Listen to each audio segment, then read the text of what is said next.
இல்ல இப்ப நீங்க ஒரு பட்டியல் சொன்னீங்க இல்லையா, மோசமா பேசியிருக்காங்க. இந்த பட்டியலை ஒட்டி இன்னொரு அம்சம் நடக்குது. 2023 இங்க இதே போல ஒரு குற்றச்சாட்டு வருது. இங்கே பீகாரிகள் தாக்கப்பட்டாங்க அப்படின்னு பீகாரில் 2 பேர் வீடியோ போடுறாங்க. அது வந்து சமூக வலைத்தளங்களில் ரொம்ப பெருசாக போகுது.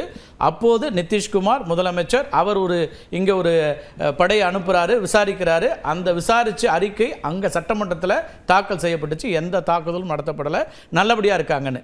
இப்போ இது வந்து பிரதமருடைய நாலேஜுக்கு போகாமல் பீகாரிகள் இங்கே பாதுகாப்பாக இருக்கிறார்கள் அறிக்கை கொடுத்தது நிதிஷ்குமார். நல்லபடியாக இருக்கட்டும், பாதுகாப்பாக இருக்கட்டும், ஆனா அவமானமா பேசப்படுகிறார்கள் அர்த்தம். இல்ல அப்படின்னு பீகார் இங்க கொடுக்கிற ரிப்போர்ட் சொல்லலையா? இல்ல அந்த ரிப்போர்ட் இல்ல, இவ்வளவு ரிப்போர்ட் போறாதா? நிதிஷ்குமாரோட அரசாங்கத்தோட ரிப்போர்ட்ல அது இல்லையே. இவ்வளவு அமைச்சர்கள் இவ்வளவு பாதுகாப்பா இருக்காங்க, தாக்கப்படல, இதெல்லாம் வேற அம்சம், அதெல்லாம் வேற அம்சம். சரி.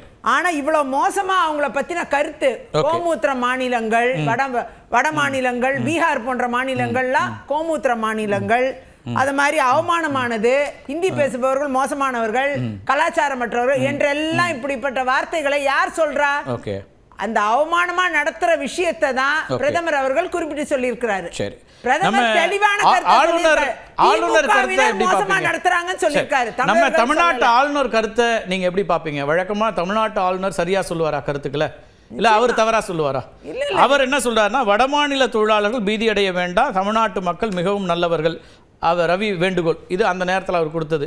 அவரோட சர்டிபிகேட் இங்க நல்லா இருக்காங்க, எல்லாம் கிடையாது. நானும் சொல்றேன், சரி நானும் சொல்றேன், நான் வழிமொழிகிறேன். திரு ஆளுநர் ஆர்.என். ரவி அவர்களுடைய கூற்றை நான் வழிமொழிகிறேன். அவரும் ஏனென்றால் சொல்லுங்க, தமிழ்நாட்டு, அதாவது தமிழ்நாட்டு மக்கள் நல்லவர்கள், பீகார் மக்கள் பீதி அடைய வேண்டாம், தமிழ்நாட்டு மக்கள் நல்லவர்கள், திமுகவினர் நல்லவர்கள் சொல்லல சார். தமிழ்நாட்டுல நீங்க அமைதியா இருக்க முடியுதுன்னு சொல்றாரு ஆளுநர் அவர்கள். ஆளுநர் என்ன சொல்றாரு? தமிழ்நாட்டுல பீகாரிகள் அமைதியான வாழ்க்கை நடத்துறாங்கன்னு சொல்றாரு இல்லையா?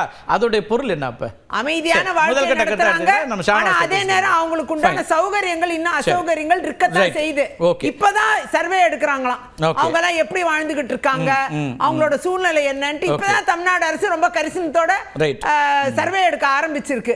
இனிமே முடிச்சு அவங்களோட இன்னொரு லைன், நான் ஆளுநர் சொன்னதோட இன்னொரு லைனை உங்களுக்கு சுட்டி காட்டுறேன், முழுமை பண்ணணும் இல்லையா? அதுல அவர் சொல்லும்போது, தொழிலாளர்களுக்கு பாதுகாப்பு வழங்குவதில் மாநில அரசு உறுதியுடன் இருக்கிறது அப்படிங்கிற கருத்தையும் ஆளுநர் அந்த நேரத்தில் சொன்னார். இந்த வீடியோ சர்ச்சையெல்லாம் வந்தபோது முதல் பார்ட்டு தமிழ்நாடு மக்கள், 2வது பார்ட்டில் அரசாங்கம் உறுதியோடு இருக்குன்னு ஆளுநர் சர்டிஃபை பண்றார். எந்த ஆளுநர்னா முரண்பட்டு கொண்டிருக்கக்கூடிய ஆளுநர்.